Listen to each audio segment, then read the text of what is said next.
nhớ rằng cho này cho xây theo cho cứ cho tiếp theo cho ngao cho mùa và nè sự định tao bắt đầu trên nè cũng luôn bên hoa lâu bò họ nói ya và chẳng cố ya nè và nu nó giờ tụi mình thả cho nên cho mình nhìn được lu yên bên này bò thủ bên nhau giờ lu yên tự tròn nè và khi đó nên sẽ được bò hay điều lu yên bên này nó mà tôi muốn cái tao bé cho xong sự cho xong nó là nè và ý xong cho nó giờ cô mua mong tao chỉ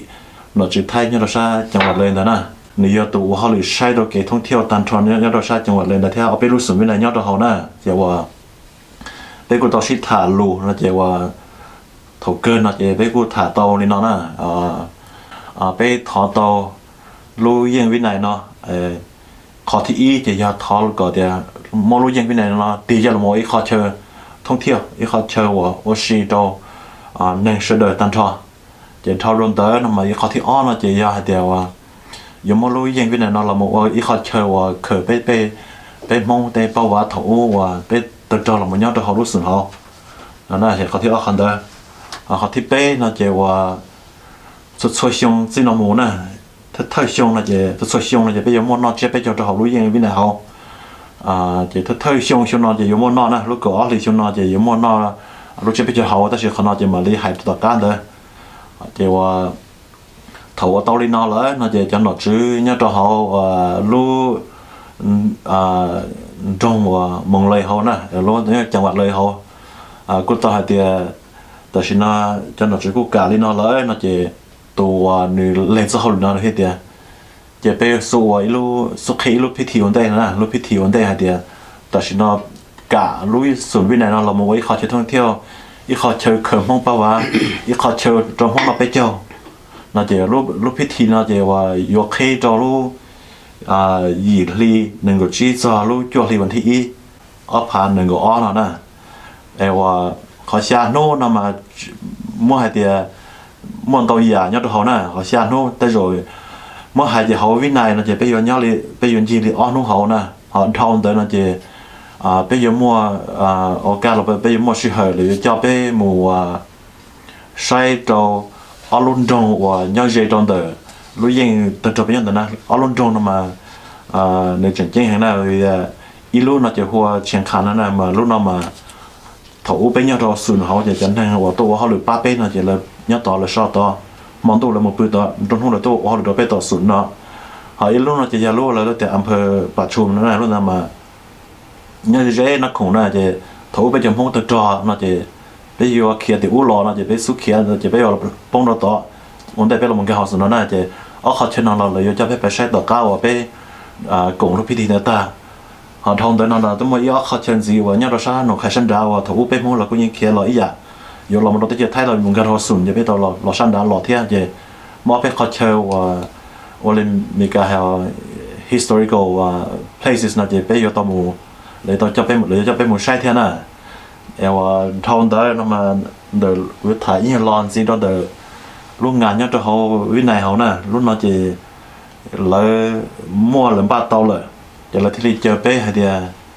lần ba tàu lúc ngàn là chờ bé là xài chờ bé cho cái tim mông nè cái tim mông chỉ hay mông sao cho luôn cho lười hành nhau với nhau sự nó thủ khi nhau họ lại thì bao lời nó chỉ từ xa họ một cùng lúc ngàn nó chỉ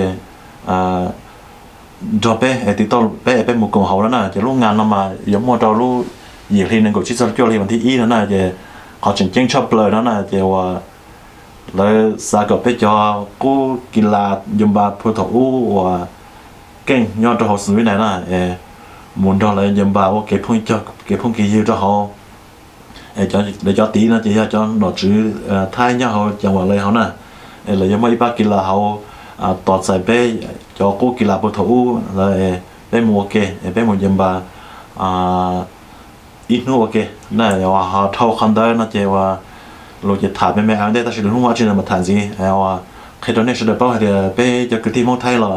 yếu tố cùng yếu tố nó phải cùng lu ngàn nó nhưng trong hội này nó thế này rồi giống một trong thế thắt trả cái gì đây ta thắt trả là ốc lên là thế này là sẽ hay cho cái team mong thay luôn là bây giờ thì nó giờ thì này họ lên từ họ nó thì họ nó họ xóa nó hay thì họ nhiều thì họ giàu xe thì nó là cô tí tới nè nhiều quaยักษ์ขาดเนี่ยสุดท้ายเดี๋ยวเขานำมาย่อยๆเขาอีลูโอกาสอีลู opportunity ว่าจงแห่งที่เป็นโมลินนะเจโมกงจะหนอจะชื้นนะเจในย่อยเขาจงย่อยเขาเกิดจะเป็นสุดท้ายที่ใช่จะตุ้งล้วนใส่ล้วนเราจะวันนี้ว่าจีอยู่ตอนมุตระปออยู่เต้กูเรียกกูจอลินที่เขาเต้เช่าอยู่ไป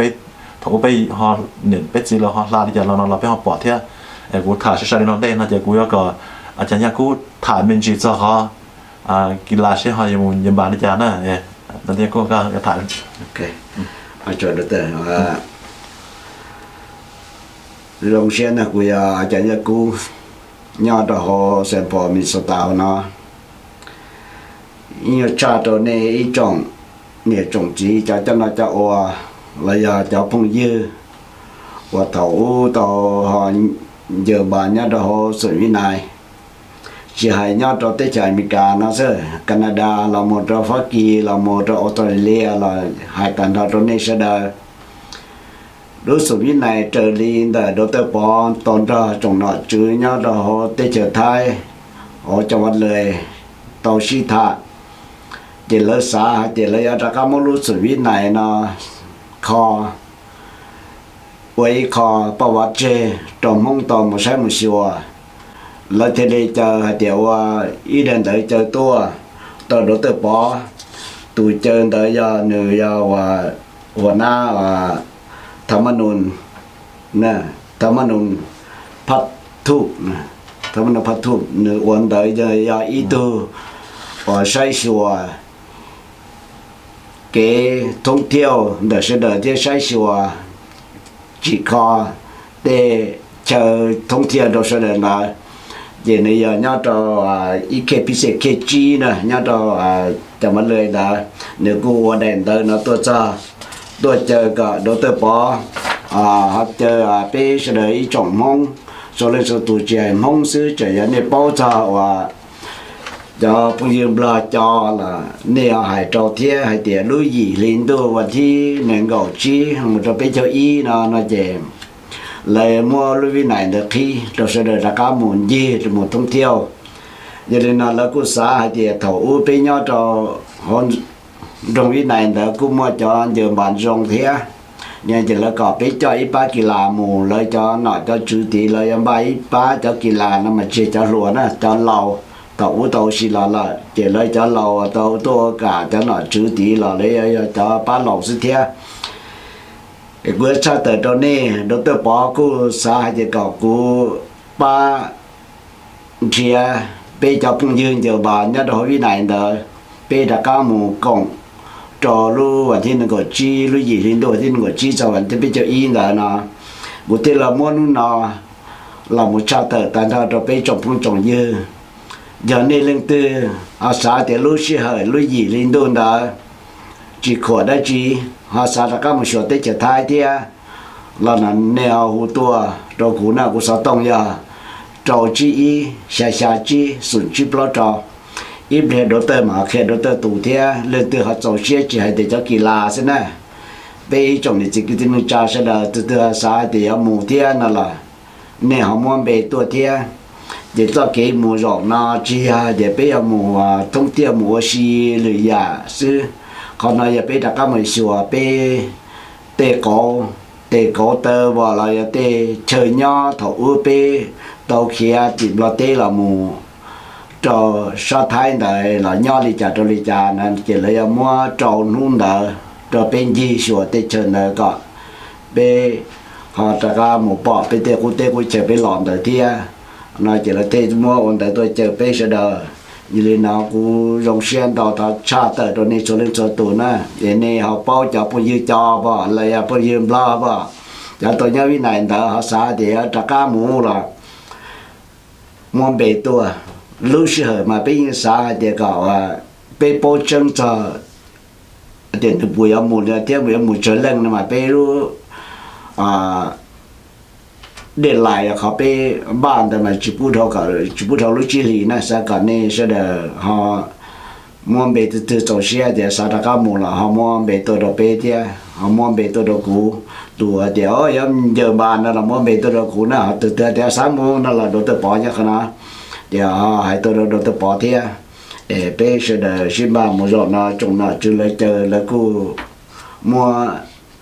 cái chân gà lúc mình mọn là bề số nó cho tụ là riêng mua chế rồi bề chạy mua nhau rồi bề chạy thêm mua cho nên sai sửa bề rong ý để cho tầm luật tiền đó là lấy đoàn đại bề sẽ đợi có sẽ đợi sao chơi thì cú chùa cha lên là rồi này cho nên cho tụ sư nên giờ các dòng của tụ sẽ tao giờ trò chỉ xa chỉ sụn chỉ bao trò này ở trong đó cô đó là gì là một lúc ta trong này chỉ đó hay bềเขาหอบเพียรถนมูนะจีเลยเจอไปหมูนะเขาหอบเพียเลยเจอไปนะจะหนอจุดที่เจอไปหมูนะจีบุตรตัวตะก็หายแต่สิตะก็หายอีอย่างหลังจีเดียเขาที่อีนะจีว่าเลยจะไปหมูไอ้ก็ไปปอหายเดียเลยยิ่งจิเชียอยู่มอลวินเนาะเขาจะละหมูไอ้เขาจะท่องเที่ยวนี่เขาคือมองเป้าว่าเที่ยอีเขาเช่าว่าตรงห้องนั้นไปเจ้าจีเขาที่อ้อนเลยแล้วเขาเพียรไปหมูรถนอนนะจีจะหนอจุดท้ายดีเลยซาtao kể xa là bo chỉ gì để bé số tuổi nè bé một số tí là chỉว่าเลยgiống như cho tôi giờ thành ra tôi rộng đời nè chỉ là do có bé là do bé thì nên bỏ hay thì bé do khó lưu này trong nhà là chỉ là do bé lúc gì bé tao khi đó là nè còn nó chỉ bé một cái thì này cho anh ấy rồi này cho tí và nên chơi hay thì ô tới rồi bé sao còn này giống lúc này tí nó thì trong con nữa rồi bé một cái cho thì này giống như lúc sau hay luôn giờ khá đâu là nè còn nó chỉ khóกูสาธิตไปมันต้องโอเคนะจะอยู่ช่องให้họส่วนสิ่งเดียวเขาว่าเกี่ยไม่ให้เดี๋ยวเขาเซฟตี้แล้วว่าเขาเกี่ยเอาความปลอดภัยนะเจ้าว่าอาจจะยังกู้ยังหายเลยนะเป็นมูลตีนั่นเรา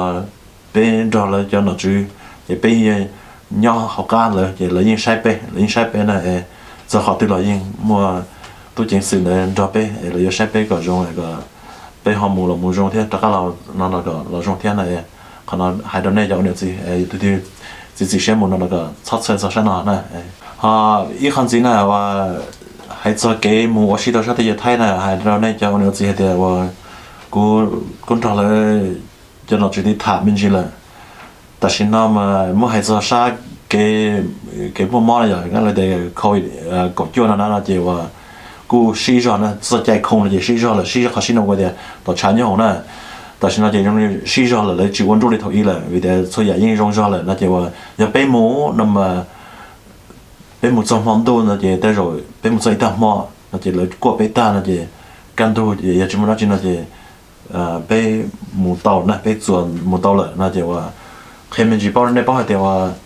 要被摸里呢，被摸里呢，来就被贴了在到被里呢，那就给摸的被就应用责任呢。thầu bé sẽ là một số công thể ta nó chỉว่าlấy những reserve là những ba giờ như hồ hay thì bên cho bé ba nó hay thì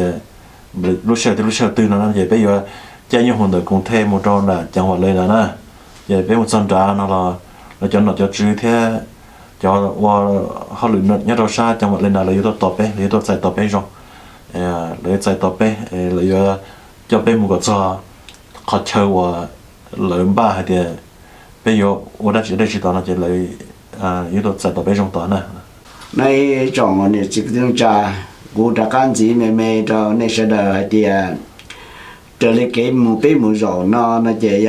bé một trở cái chơi nhá rồi chọn là chủ tế giờ trở thái nó chỉ lấy một cái dùng gì là làm này có số lượng rồi bé thì bé một bé chọn một nhỏ thì y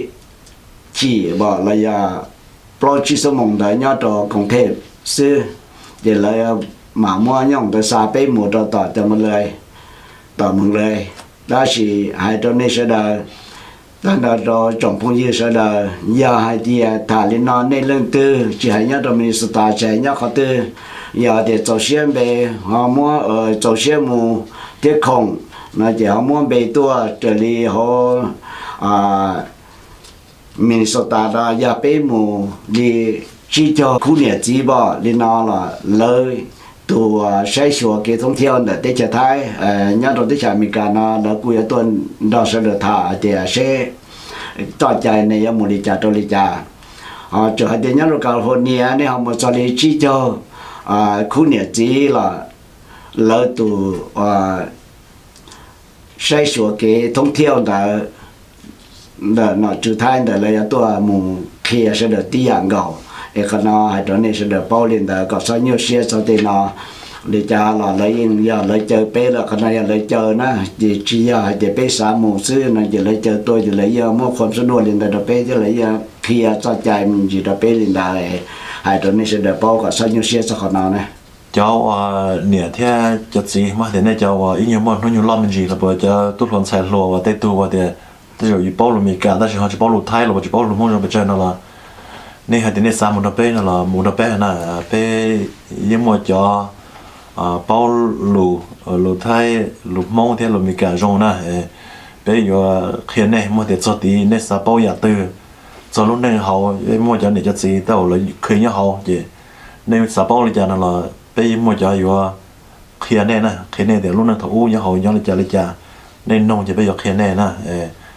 chỉ hay để bên một đồ học từ nên sao bao nó là vừa khi cái tao hiện chơi cái tao tôi đang khi cái tao này vừa họ cái cửa đó này sẽ được thế họ cho nên cho gì nó nhiều lo rồi lại nó là bây giờ lúa bây giờ mùa nó là bây giờ sai này bây giờ cho này bây giờ sai này cái này họ cho xe hay sao sai rồi họ nói nè bây giờ muốn đầu tủ lúa một cái bây giờ sai cái sẽ được mua là cái mua cá xe lúa thế mua cái là gì thế nè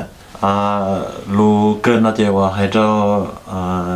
เนี่ยจะสิเที่ยจะจะตีเที่ยchoทุกคนใส่รถเสด็จนะยาเดียนี่ใช้ปอยขนาดตายาเนี่ยเดียว用啥ไปโอเคนะเดียในหูตัวตะกูนะหูตะกูเที่ยหูตะอย่างกูเที่ยเห็นชอบเป็นตัวพงอยู่เที่ยมันเนี่ยแค่ในตะการตะชิวกูตัวฟงนะจะยาเจ้าจีอีอย่าปลอบๆยาอีปลอบเจ้าอีนะกูเดี๋ยวกูตัวฟงในหูยาคาร์กูเราต่อหอยาเดียในหออีเมลเราเราต่ออย่างนั้นกูรู้ไปเขาอีเมลเราจะชอบตู้เล่าเราจะ TOULOR จะอีจะ yahoo.com นะมื่อจีรู้หอจะต่อหอสปอนต่อมันจีนั่นแหละ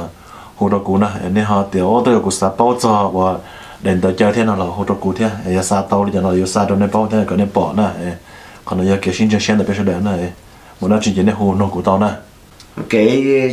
trong phong trào như thế cho nên cho chỉ trong số tổ của đại ca lòng thọ mình nhìn gì hay đó này điều nhau trong đại bê lu sụn vi này là nó chỉ những bao để bên mông là nhau sụt trong đồ luôn đồ vi này chỉ là đại ca mua ta tỏ mua kho nè chỉ tao tia mua kho lấy ba cái tia đó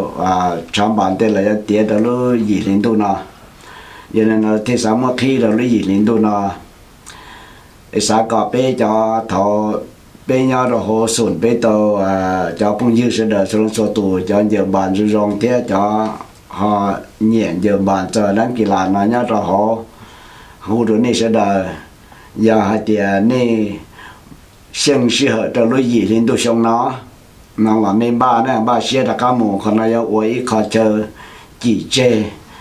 để bé cho tôi giờ po giờ mà cho lò ya ta lò nè thọ chơi qua hồ thành đó này cho lên cho tụ nè lấy ba lú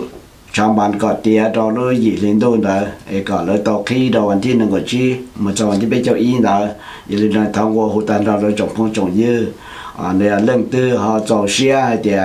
sao ta có một số sự như này nên hãy cho kỳ lạ nè cho tôi nhiều bạn hồi này sẽ đã có một số sự như này thế đã có một giờ bon đó cho nó cho chữ hộ ok phong cái như chia nó là nên mua về hồ sơ tông tôi đâu cũ để cũng đã có một khéo của tôi sơ tông ý rồi rồi này ya sơ tông ya đầu chi ý ya xả chi sủng chi bao trò nè này hồ tôi đâu cũ thế của thế bao để bây giờ là ya hay một thế này cho cái bây một rộng nó thì ya bây ya một này thành ra thì khó nè chỉ một thông theo gì thì sẽ đợi vấn đề một là bây giờ tôi xí thả mua cho chạy thì bây một cho chạy sư thì nó sẽ ở trong đó đó này cho nó cho tụi này ở trong đó thế à nè ở trong đó